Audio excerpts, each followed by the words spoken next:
Қайырлы күн достар, бүгін мен сіздермен шоколадты бәліш брауни рецептісімен бөлісемін. Өте оңай әрі тез дайындалатын бұл бәліш сіздерге де ұнайтыны сөзсіз. Ең бастысы өте дәмді болып шығады. Ең алдымен сары май мен шоколадты өте баяу отта араластыра отырып ертіп аламыз. Массамыз біркелкі шығу керек, жақсылап араласу керек. Келесі басқа бір ыдысқа жұмыртқа мен шекерді араластырып аламыз. Үстінен шым-шым тұз себеміз. Содан соң жаңа еріген сары май мен шоколадымызды құямыз.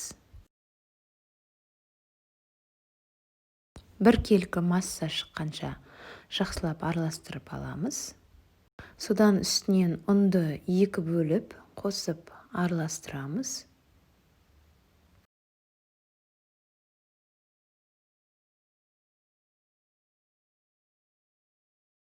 Ал енді үстінен какаоны қосып, тағы да бір рет араластырып аламыз. Содан қамырымыз дайын.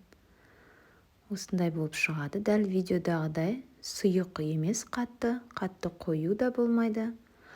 Енді пергамент төселген табамызға құямыз. Пешке 180 градуста 25-30 минутқа жібереміз. Менде тура 25 минутта пісті. Брауни дайын, өте әдемі болып пісті. Арасы қап-қара шоколад болып тұр. Үстінен осылай балмұздақ қойып, жанынан жидектер қойып ұсынсаңыздар, одан да дәмді болады. Міндетті түрде дайындап көруге кеңес беремін. Өте дәмді шығады. Ең жеңіл рецепт деп айтсам болады. Егер рецепт ұнаса, менің арнама тіркеліп, лайк басып, пікір білдірулеріңізді сұраймын. Рахмет!